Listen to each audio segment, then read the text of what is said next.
Welcome! You are listening to a special episode of TLR's podcast. In this series, we are talking to the reviewers who brought you TLR's 55 most reread books. Each episode breaks down the list into specific favorites for that reviewer. You can find more reviews and best of lists on thelesbianreview.com. Today I'm talking to Michelle, fabulous reviewer of books and music on TLR. Michelle, thank you for joining me today. Thank you for having me. So, today you're talking about your favorite rereads from our recently released 55 most reread books list. It's a bit of a mouthful. Our constant companions, I think, is the shorter version. And that's true, isn't it? So, what is it that draws you particularly to certain books, and why do you keep coming back to them versus other books? I'd say mostly characters. I have a real passion to get into a character's head and see what their motivations are, that kind of thing. So if it's a really engaging character, I'll definitely love that book. Also, the reason I like spec fic more is the different worlds, whether it's fantasy or science fiction, the whole different world building that goes on with those. It's pure escapism. Absolutely.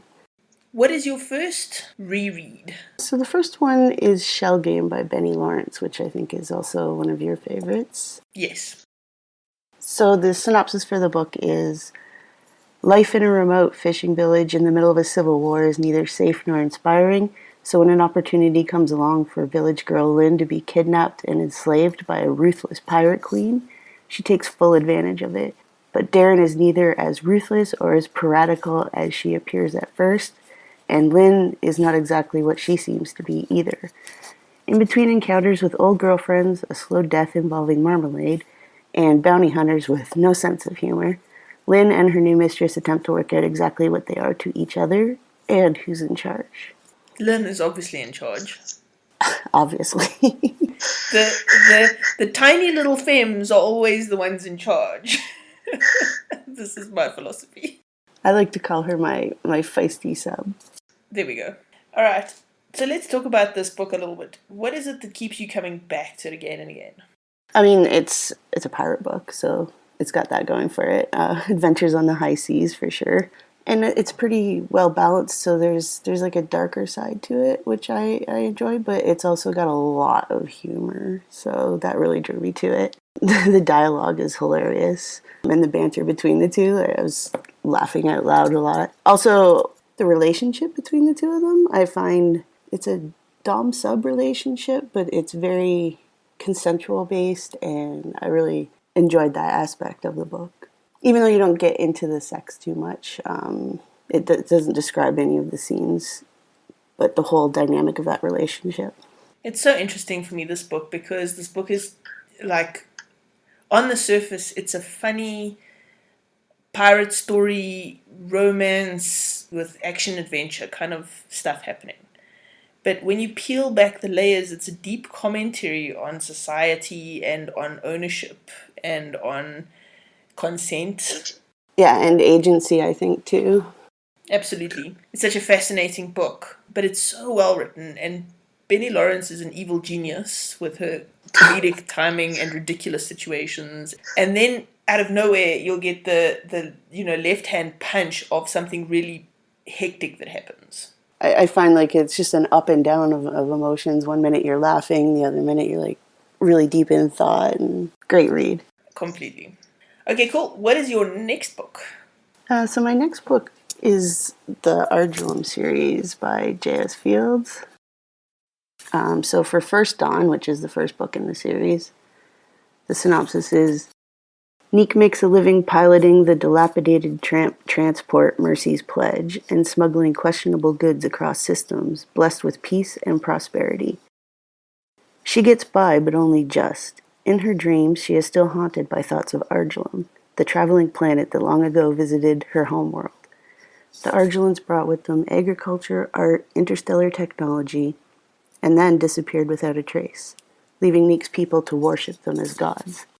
Neek does not believe and has paid dearly for it with an exile from her home for her heretical views.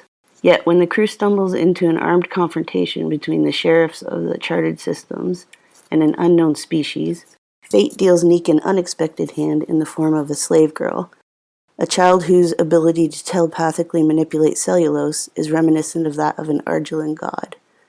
Forced to reconcile her beliefs, Neek chooses to protect her, but is the child the key to her salvation, or will she lead them all to their deaths? Such an interesting book, and such an interesting world that Fields creates, and such an interesting sort of science-based technology and interesting sort of stuff happening. There was so much stuff happening in that book. Right, so J.S. Fields' brain is like probably 5 times the size of my own. So I probably only got like a small portion of all the scientific stuff in the book, but I got enough of it to be kind of awe-inspired by how cool it was.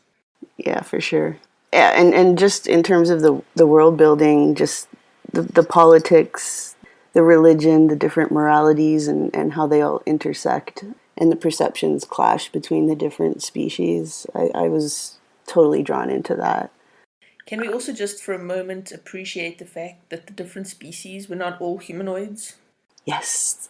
Yes, special call out to the Manugals, which is a complete mouthful to pronounce, but little purple sentient volleyballs or beach balls with ears but no arms.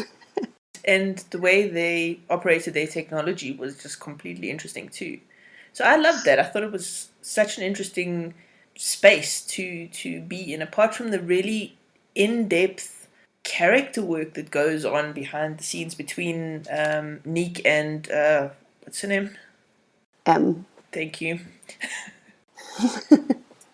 You know, and it's such a sweet and interesting relationship between them in the first book, and that actually evolves over time. In the slowest of slow burns that I think I've ever read, yes. You have to, though, because she starts off as a child, and then because of the way she evolves, if you like, she kind of doesn't age the way we age. They kind of go into like a pod and then come out like older. Yeah. I wish we could reverse that. You want to be like 12 again? Yes. So what has you coming back? Is it the first book particularly, or the whole series that has you coming back? It's the whole series, honestly. I can't even tell you how many times I've read it and listened to it. The audio version's really good as well. The narrator did a great job. Lynn Norris, yeah. Fantastic job. Mostly it's, like I said, the world building, it's just so different. And the combination of the science and the space battles, because, you know, we all need pew-pew in our lives. Hey, you've been talking to Fields with a pew-pew. Yep. I recognize it. Everyone needs pew-pew. And yeah, the characters, the whole found family that goes on the ship with Jordan and Nicholas and Neek and Em is great. The relationship is so full of emotions, especially once you start getting into the later books. It's like, oh my god, so many emotions. And a really nice selection of non-binary characters and pronouns used throughout the book, depending on, you know, species and what was going on there, which I really appreciated, because there's a lot of rep there. Yes, yeah, definitely. Alrighty. So for space operas, go get that. For piratical adventures, get Shell Game. I'm seeing a pattern here. Definitely. there might be a pattern in my favorites, yes. Thank you for being an awesome listener and supporting Tilt, the channel that brings you all the podcasts you want to hear. You're listening to Tilt. Find more podcasts on thelesbiantalkshow.com. Okay, what's your next one? The next one is The Exile and the Sorcerer by Jane Fletcher. It's the first book in the Learmouth Chronicles. And the synopsis is, the quest for the stolen chalice is a sham. Her family's excuse to get rid of Tevi, exiled in a dangerous and confusing world with monsters, bandits, and sorcerers. Tevi battles demons within and without as she searches for her place in a strange new world. Gemerald has her future planned out, a future that will involve minimal contact with ordinary folk who do not understand sorcerers. Her ambition is to lead a solitary life within the coven and to devote herself to the study of magic. It is all very straightforward until she meets Tevi. Two unlikely allies join forces to defeat an insidious evil, and on the journey, find one another. That sounds like fun. It is a lot of fun. This book has made a couple of our lists, I think, on TLR. What's so fab about this that keeps bringing you back to it? I mean, this book has the distinction of being the first lesfic book that I ever read, so there's definitely that. Mostly, I think it's the relationship between the two lead characters, Tevi and Gemerald. You've got your warrior and your sorcerer combining forces, so it's definitely an interesting dynamic between the two. And it's a quest novel, so I love a good quest. I'm a bit of an adventurer, so anything that's about that is definitely going to attract my attention. If you were a fantasy character, what would you be? I'd be the grumpy warrior. You are so not even vaguely grumpy, but I could totally see warrior. I can. I mean, technically you haven't seen me walking for like 8 hours, because if I was walking for 8 hours and there was limited food, I would definitely be cranky. That's fair. So is it this particular book that you keep coming back to, or the whole series? The whole series. This book is more of an introduction to the series, so you're just kind of meeting the characters. A lot of the adventure, there's still adventures and action in this one, but most of the adventures take place in the rest of the series. That's awesome. And there's how many books in the series? It's like 4 or something. 4, I believe, yeah. Okay, so far we've got a pirate adventure, we've got a space opera, and we've got a fantasy series. Okay, I like your diversity. Yeah, I try and capture all of the spec-fic genres. Okay, what's your next one? So my next one isn't straying too far away from the fantasy. It's more of a darker fantasy, though, and I love this book. It's also part of a series, The Sting of Victory by S.D. Simper. It's part of the Fallen Gods series. So the synopsis is, when Floridia, a witch granted power by an unknown demon, deceives an alluring foreign diplomat, she is promoted to a position of power to conceal her falsehood. Thrust into a world of politics and murderous ambition, she has her gentle heart and her familiar to guide her, as well as a drunk celestial with a penchant for illusion. Meanwhile, Lady Ayla Darkleaf, Grand Diplomat of Nox Cathar, smiles with predatory charm and wields her blades with a dancer's grace. Floridia falls into a toxic love affair, one she knows will end in heartbreak. But as Ayla's legacy as a vampiric creature unfolds, Floridia begins to see the broken woman behind the monster. When a foreign emperor dies at the hands of a mysterious interloper, one who seeks to collect the greatest sources of power in the realm, Floridia's kingdom is charged to stop him. But Floridia's devotion is torn between duty to her own and the woman whose claws grip her heart. In the ensuing clash of gods, Floridia must choose her loyalties with care. The fates of the kingdoms rest in her hands. Okay, so you say this one's darker.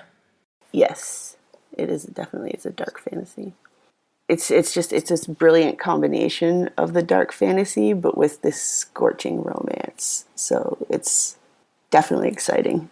It's got incredibly flawed protagonists. Floridia is a witch who is very naive and very sweet, but has like a really dark past and has done some pretty horrible things. And then Ayla is, she's dark and mysterious, very sensual. It's this great gray morality between the two of them that causes them, even though they seem like they're completely on different ends of the scale, they really do have a lot in common. It sounds like something I should pick up. Oh, definitely. It's up there on as one of my favorite fantasies for sure. The world building is incredible. The mythology of the gods and the magic system. It's a great. And then you've got witches, vampires, and all sorts of different creatures. There's centaurs, I believe, and it sounds like it's a big book. It's fairly thick, and it's only the first in the series too, so be prepared. How many in the series so far? I believe there's 4. When I was grabbing the synopsis, I noticed that she actually put a quote from your review in there, which was cool. Yeah, I saw that too. It was kind of neat. We get a little nerdy when, people actually take us seriously. It's kind of awesome. Yeah. Okay, and you've got one more recommendation. Oh, before I move on to that, I just want to say also there's an incredible power play dynamics in the relationship too. So that kind of draws back to my theme of Shell Game. Everything is intertwined. I'm definitely seeing some common threads here, Michelle. Okay, so my last one is The 3 by Meghan O'Brien. The synopsis is 25-year-old Anna is ready to give up on living in a post-apocalyptic world where unchecked sickness and slaughter have killed off her childhood tribe, family, and best friend. But when Anna unexpectedly interrupts an attack on a beautiful woman lounging by a lake, she is drawn into the relationship of 2 other survivors of the sickness. Young, idealistic Aylin, who welcomes Anna into their makeshift family with open arms, and Aylin's lover, the older, more jaded Cale, whose dark and brooding nature initially keeps Anna at bay. The threesome journeys south for the winter season, but is beset by accidents, relationship strain, and an attack upon Aylin by a group of religious fanatics who believe that a woman's duty in the post-apocalyptic world is to bear children and repopulate the earth. Cale and Anna's fragile love connection will be tested repeatedly. Will they find a way to work together to save the woman they both love? Intense, exciting, and sexually provocative. The 3 is one book you don't want to miss. This is also quite a firm favorite among the team. Like, I've had a lot of people recommend this book. I must confess I have not read this one. So tell me what draws you back again and again to it. The sex is so good. Okay, but it's O'Brien, so it's like, of course it is. It's kind of my guilty pleasure book, to be honest. There's a post-apocalyptic setting, which, is another one of my favorite kind of settings to read about. So there's that, and also there's a poly relationship, so it's like a triad, and it works really well. Like the way O'Brien wrote it felt very natural. It didn't feel odd or anything, so I appreciated that. It was really good. And there's a dark and brooding character. Always. I like dark and brooding. Dark and brooding with a good sense of humor. Is that a thing? I don't know. It's totally a thing. Okay. And actually a lot of the books you've spoken about today seem to have sort of managed that. At least Shellgate has sort of managed that. Yes. Excelled at it, I would say. Yeah. Which of these is your most reread? I'm going to say the Ardulum if you include audio, because I haven't listened to the audio of any of the other books, and so I've read them all quite a bit, but with the audio added. Ardulum is the only one with audio. None of the others have audio. Well, that would explain. You actually did the first book in the Ardulum series for a book club in early 2019, and it actually went down really well. A lot of people actually discovered that there was, in fact, science fiction with lesbian characters, and are now great fans. Yeah, that was a lot of fun to do. I'm so glad it went over well. Michelle, where can people find you online if they listen to this podcast and decide you're awesome and they must connect with you? You can find me on Twitter at Sully's Killer. Facebook, I believe Michelle Lynn Blakey. I will put links in the show notes for anybody who does want to follow you. I suggest you do. Michelle's hilarious and posts the most adorable pictures of her dog. She is adorable, isn't she? Michelle, thank you so much for joining me today. Thank you for having me. It was a lot of fun. Thank you for tuning into the special TLR podcast series, where we have been chatting about our favorite rereads. To support the work TLR and Tilt do, please make sure to use our buy links for Amazon, or become a patron. Using our buy links gives us a small commission on purchases you make on Amazon within 24 hours of clicking the link. Becoming a patron means you get exclusive content. Go to patreon.com/thelesbianreview for more.